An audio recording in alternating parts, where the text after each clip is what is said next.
पर स्वागत है। निफ्टी 50 का एनालिसिस करेंगे। देखिए, बैंक निफ्टी की आज एक्सपायरी थी तो बैंक निफ्टी का आज हमने एक स्कैल्प किया था लास्ट में। उस स्कैल्प को करने के लिए जो हमने एक डाटा प्लान किया था, जस्ट उसी तरह ही बाज़ार चला लास्ट में। तो बैंक निफ्टी का हम एनालिसिस करते हैं क्योंकि जस्ट अभी ही मार्केट क्लोज़ हुआ है। जब तक हम इसको सेटअप बनाने लग रहे थे तब तक मार्केट क्लोज़ हो गया और हमने उसको प्रॉफिट को बुक भी किया। बेस्ट हमने यहाँ पर 0 टू हीरो एक कॉल भी मिला था। तो ये 45,818 पर क्लोज हुआ है हमारा बैंक निफ्टी। तो बाज़ार कैसा चला ये सब हम देखेंगे। पहले आप जो है ये देखिएगा लास्ट में कैसे यहाँ पर पोजीशंस बनी।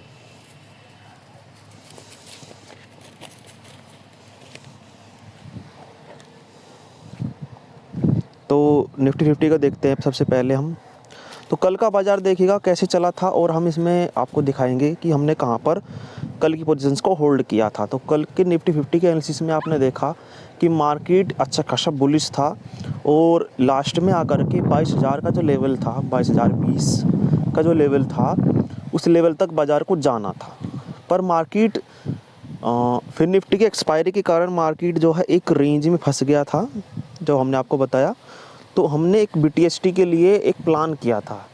तो हमने इसमें BTST नहीं लिया था, पर हमने उसको एक पेपर ट्रेडिंग के रूप में लिया था। तो जिसमें मार्केट ने डॉट टू डॉट हमारे लेवल पर ही ओपनिंग की थी 22,040-45 के आसपास। जस्ट वहीं से बाज़ार गिरा, 45 प्लस गया और 132 की कॉल वो 200 तक भी चली गई थी, 20,900 की। पर वो बेस्ट ट्रेड था। यदि हम BTST लेते तो उसमें बेस्ट बेनिफिट मिलता। तो यहाँ पर क्या हुआ था कि जो कल के मार्केट के ऑर्डर्स थे वो सब पंच हो चुके थे। तो बाज़ार को वहाँ से नीचे ही आना था, तो बाज़ार वहाँ से नीचे आया भी। तो जो बाज़ार आया देखिएगा यहाँ पर लेवल्स जो है रिमूव हो चुके हैं। पर बाज़ार का जो लेवल था अपना 21,940 और 21,960 के आसपास का जो लेवल था, बाज़ार ने जस्ट वहीं से ही जो है सपोर्ट लिया हमारा। वो जो ये सपोर्ट लिया यहीं से हमने एक स्कैल्प किया कॉल की साइड में। इसलिए किया क्योंकि 22,000 के लेवल पर अच्छे खासे रेजिस्टेंस था और नीचे 21,980 950 इस लेवल पर मार्केट में सपोर्ट था। तो जो मार्केट को ये देखते हैं कि बाज़ार यहाँ से तुरंत गैप फिल कर देगा, तो बाज़ार उनके साइकोलॉजी के साथ खेलता है। बाज़ार तुरंत कोई भी वर्क नहीं करता है। बाज़ार में पहले डाटा बनता है, बाज़ार में पहले बायर्स को फंसाया जाता है, रिटेलर्स को। तो ऑपरेटर अपना गेम करता है, ऑपरेटर प्रॉफिट बुकिंग करता है। ऐसे नहीं कि पुट के राइटर्स तुरंत ही निकल जाएंगे, वे भी अपना प्रॉफिट बुक करेंगे। तो ये जो ग्रीन कैंडल है, ये सब ग्रीन कैंडल्स जो बनती हैं ये ऑपरेटर्स के द्वारा बनाई जाती है। पुट की राइटिंग्स होंगी तो मार्केट बुलिश होगा। तो मार्केट में यहीं से पुट की राइटिंग होनी तय थी, तो इसलिए बाज़ार में एक दो कैंडल्स ग्रीन बनी।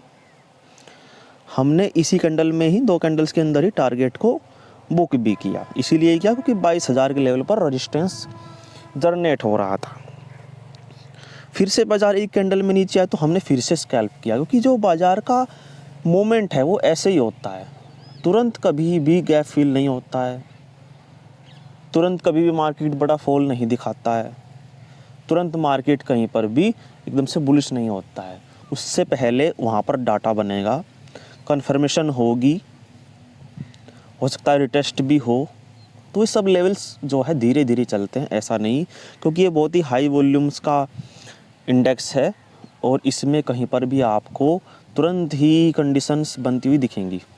तो बाज़ार देखिएगा रेजिस्टेंस लेता रहा 22,020 से। हमने पुट का ट्रेड नहीं लिया, हमने फिर से एक कॉल का ट्रेड लिया था। वो कहाँ से लिया देखिएगा, जो मार्केट की क्लोजिंग थी यहाँ पर क्लोजिंग थी, तो हमने एक यहाँ पर रिवर्सल का ट्रेड बनाया इस साइकोलॉजी से कि 21,930 जो कि एक अच्छा खासा लेवल है, जो एक सपोर्ट लेवल है 21,900 का।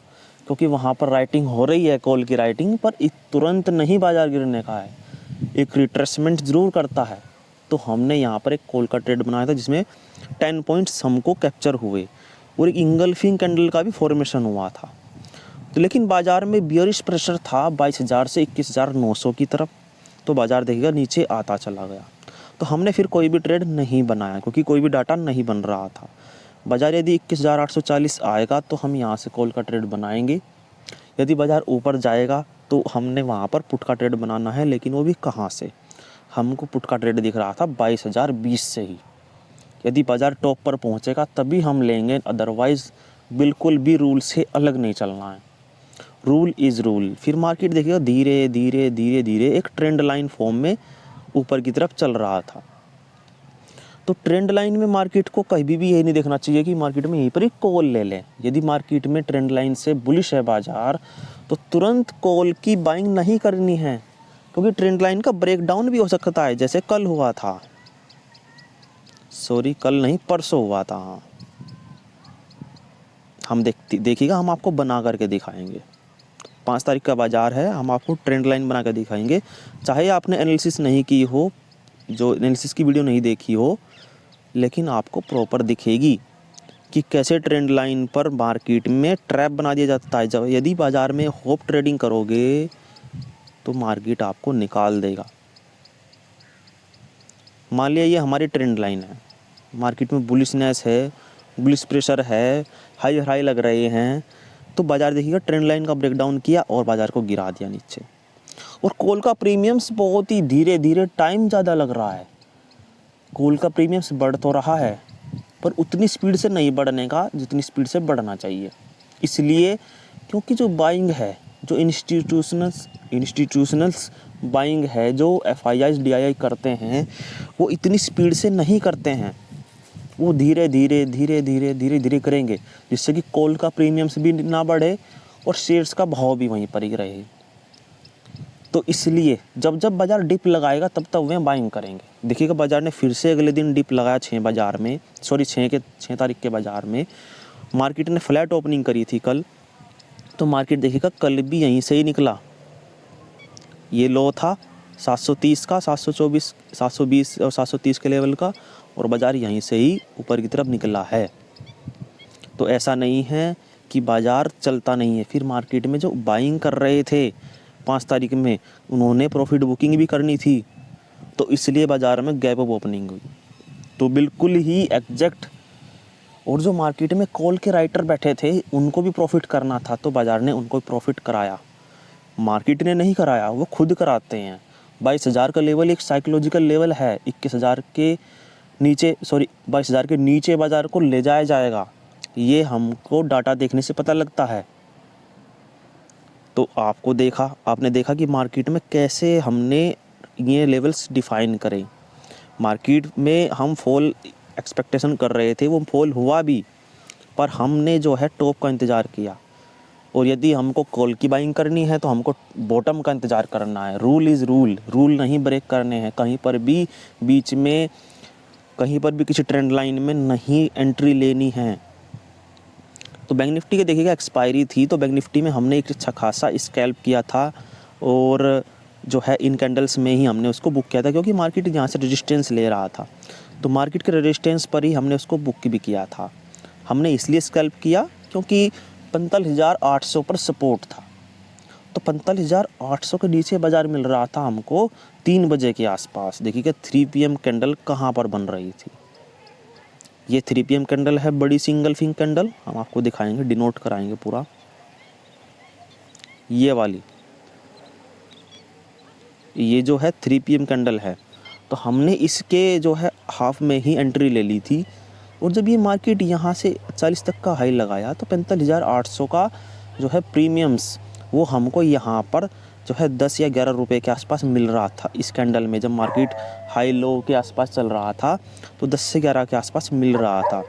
तो यहाँ तक जाते जाते बाज़ार में जो है वो 36 तक चला गया, लेकिन वो 30 पर वो क्लोज़ कर दिया हमने। जब मार्केट यहाँ पर चल रही थी तो रेजिस्टेंस फेस कर रहा था, इसमें रिजेक्शन था कैंडल में। तो जब मार्केट चार्ट भी देख रहे थे हम, प्रीमियम्स भी देख रहे थे, क्योंकि प्रीमियम्स में मूवमेंट बहुत तेज़ी से होता है। प्रीमियम्स में मूवमेंट बहुत तेज़ी से होता है। यदि वो एकदम से स्पाइक लगेगा तो स्पाइक को हमको कैप्चर भी करना होता है, क्योंकि एक जीरो हीरो कॉल है, ये कभी भी जीरो भी हो सकती है। पर ये जीरो नहीं होने की, क्योंकि 45,000 पर अच्छा खासा सपोर्ट है, तो बाज़ार को 45,000 के ऊपर ही क्लोज कराया जाएगा। तो जो 45,800 का प्रीमियम है उसका प्राइस कितना रह गया होगा? यदि मार्केट की क्लोजिंग 45,818 पर हुई है तो 45,800 की कॉल 18 रुपये पर क्लोज हुई होगी, इसलिए हमने उसको 30 पर क्लोज कर दिया था। वैसे तो हम प्रॉफिट में ही रहते क्योंकि 10 से 11 के आसपास की बाइंग थी और बाज़ार 30 तक 36 तक गया। भले ही मार्केट ने 45,916 का हाई लगाया, लेकिन उस प्रीमियम्स में इम्प्रूवमेंट नहीं दिखेगा।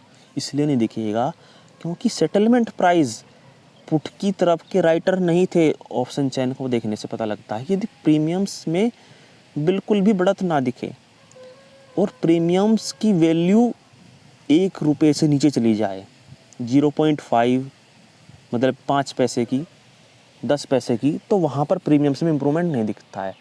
तो यदि प्रीमियम्स में वैल्यू ही ना रहे तो ऑपरेटर राइटिंग कहाँ पर करेगा? ऑलरेडी वो 0 कर दिया तो राइटिंग कैसे करेगा? इसलिए उस प्रीमियम्स में जो 45,900 का पुट था, 45,900 का पुट और 45,800 का पुट, 45,900 के पुट में इम्प्रूवमेंट था क्योंकि मार्केट को 800 के नीचे क्लोज होना था। तो उसका प्राइस कितना हो गया होगा? यदि आप 100 में से 18 घटा लोगे तो उसकी इंट्रिंसिक वैल्यू निकल के आ जाएगी। तो जितना बाज़ार 900 के नीचे है उतना ही पुट का प्रीमियम्स में होगी, उसमें वैल्यू दिख रही होगी। यदि आप 45,800 का पुट देखोगे तो वहाँ पर आपको 0 लगेगा क्योंकि 45,800 के तो ऊपर क्लोज हुआ है बाज़ार। तो इसलिए जब 45,800 के पुट में कोई वैल्यू नहीं रही तो इसलिए बाज़ार जो है ऊपर नहीं जा पाया। तो इस तरह बाज़ार में आप ट्रेडिंग कीजिए, आपको पता लग गया होगा कि कैसे हम प्रीमियम्स को देखते हैं। यदि हम आपको ऑप्शन चैन के अंदर लेके जाएंगे, देखिएगा यहाँ पर हमने ऑप्शन चैन को ओपन कर रखा है, बैंक निफ्टी की आज की एक्सपायरी, और भले ही थोड़ा सा व्यूज़, क्योंकि ये एक पीसी व्यूज़ होता है, हम मोबाइल में देख रहे हैं, और 3:46 हो रखे हैं। तो आपको हम दिखाएंगे कैसे यहाँ पर वैल्यूज़ 0 हो जाती हैं। हम यहाँ पर कॉल का प्रीमियम देख रहे हैं बाएं साइड में, और जो ये डार्क साइड है ये आईटीएम का प्राइस है, और ये ओटीएम का प्राइस है जो वाइट साइड में है। तो हमने इस 0 के कॉल को कैसे निकाला? तो जैसा हम आपको बता रहे थे कि 45,800 के पुट में, तो यहाँ पर देखिएगा 45,800 का पुट जो 0.5 दिख रहा है, तो इसके अंदर कोई वैल्यू नहीं थी, और 45,818 पर क्लोज हुआ है। तो 45,900 की वैल्यू कितनी होगी? ये जैसा हमने आपको बताया कि 100 में से आप यदि घटा लोगे तो वहाँ पर 18 पॉइंट घटाओगे, क्योंकि 18 पॉइंट यहाँ पर हैं, में कहाँ पर हैं? 17.55 है ना, 17.55। 45,800 की कॉल जैसे हमने बताया था कि 18 रुपये पर होगी, तो एग्जैक्ट 18 के पास में ही है। और यदि आप इधर देखोगे तो 45,900 की पुट, 900 की पुट जो है 82 रुपये 20 पैसे है। तो यदि ये 20 पैसे ना होती तो इधर जो है 18 होता। तो ये जो सेटलमेंट होता है, इस वजह से हमने जो है इस कॉल को बाय किया था कि 45,800 के ऊपर बाजार को ले जाया जाएगा, क्योंकि 45,800 की पुट में उस समय वैल्यू दिख रही थी अच्छी खासी। तो उस वैल्यू को खाने के लिए, प्रीमियम्स को खाने के लिए मार्केट में ऑपरेटर राइटिंग करेगा। तो 45,800 के पुट में राइटिंग हुई, जिसके कारण बाज़ार 45,800 के ऊपर चला गया। 45,900 के ऊपर बाज़ार इसलिए नहीं जा पाया क्योंकि यहाँ पर 45,800 के प्रीमियम्स में कुछ भी इंट्रिंसिक वैल्यू नहीं बची थी।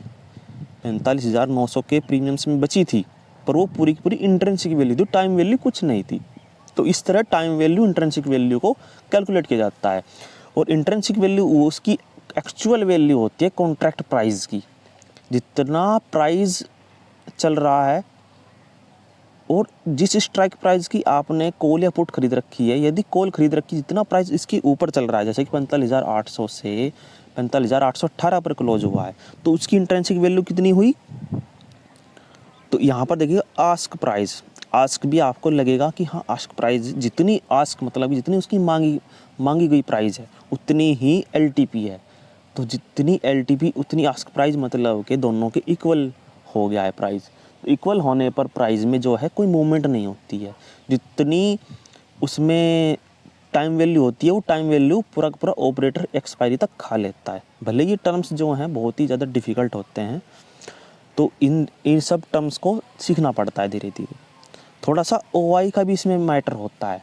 यदि हम ऑप्शन चेन को आज बता ही रहे हैं कि ऑप्शन चेन को हम कैसे देखते हैं, तो ऑप्शन चेन को देखने का तरीका ये होता है कि OI कितने बैठे हैं। देखिएगा 45,800 पर यदि हम दाएं साइड में देखेंगे, जो कि पुट के राइटर हैं 5,77,119, जो कि एक हाईएस्ट पॉइंट है, एक हाईएस्ट लेवल है। हाईएस्ट का लेवल का मतलब ये है कि 45,800 एक स्ट्रॉन्ग सपोर्ट है।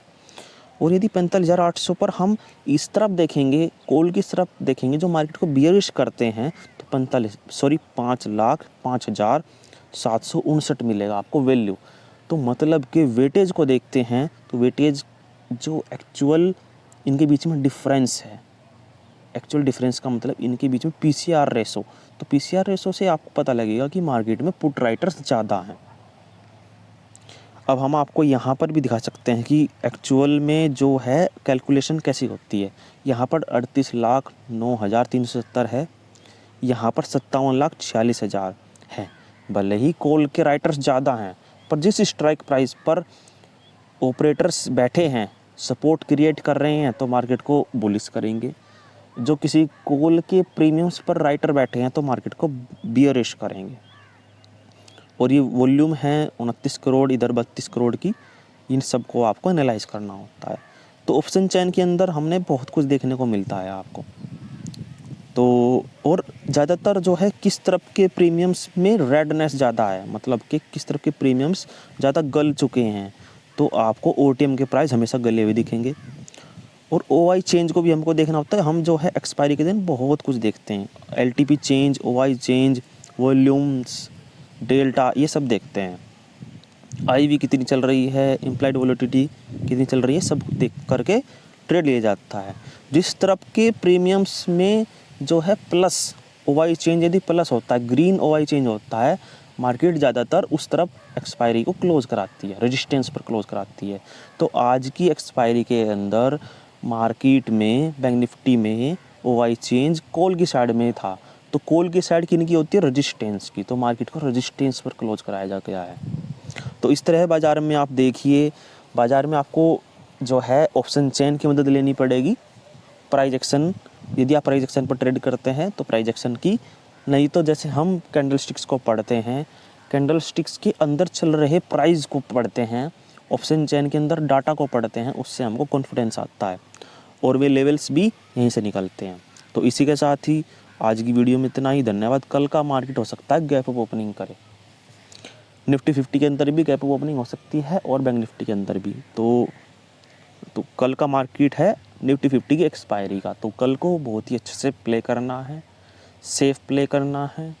और पिछले हफ्ते एक्सपायरी थी तो बहुत ही अच्छी खासी एक्सपायरी रही थी, और उस एक्सपायरी को ध्यान में रखते हुए जो है हम कल का रेजिस्टेंस भी वही रखेंगे जो आज का रेजिस्टेंस था, 22,020 का लेवल। क्योंकि 22,020 का लेवल जो है एक स्ट्रॉन्ग रेजिस्टेंस है।